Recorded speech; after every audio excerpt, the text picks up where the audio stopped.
আসসালামু আলাইকুম। Welcome to our new video.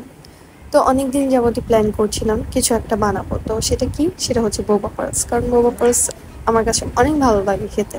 তো বোবা পার্লসের জন্য কি লাগবে সেটা দেখিয়ে দিচ্ছি। কোকো পাউডার আর আমাদের সাবুদানা, যেটা নরমালি আমরা যেকোনো দোকানেই পেয়ে যাবো। তারপর ওটাকে ব্লেন্ড করতে হয়, বারবার ব্লেন্ড করে এভাবে চালতে হয়। চেলে আবার ব্লেন্ড করতে হয়। এটা সহজে ব্লেন্ড হবে না। তো ব্লেন্ড করার পরে আমি কোকো পাউডারটা মিক্স করে দিয়েছিলাম, আর সাইডে আমি আরেকটু 1 চামচের মতো সাদা সাবুতে রেখে দিয়েছিলাম। তো চিনি যখন এই যে এরকম ক্যারামেল করছিলাম, তখন ওটার মধ্যে আমি ইয়াটা দিয়ে দিয়েছি, সাবুদানাটা, যার কারণে মানে এরকম হয়েছে। তো আস্তে আস্তে এটা আবার মিক্স করছিলাম আমি কোকো পাউডার আর সাবুদানাটার সাথে। দানা না, অ্যাকচুয়ালি ওটা ইয়া ছিল, পাউডার ছিল।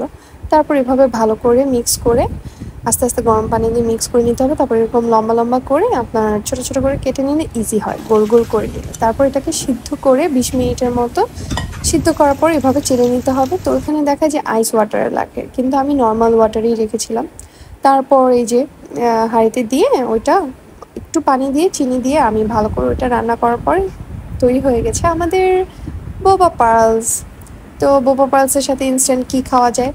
তো ইনস্ট্যান্ট আমি কোল্ড কফি বানিয়েছিলাম। কোল্ড কফি ছিল, কফি ছিল ঘরের মধ্যে, আইসক্রিম ছিল। তো কফি বানিয়ে ওইটা দিয়ে খাচ্ছিলাম। তো অনেক ফাস্ট করতেছিলাম, তো তো আর ডেকোরেটও করতে পারিনি, কারণ বাচ্চারা অনেক বিরক্ত করতেছিল। তো এতটুকু পর্যন্তই ছিল।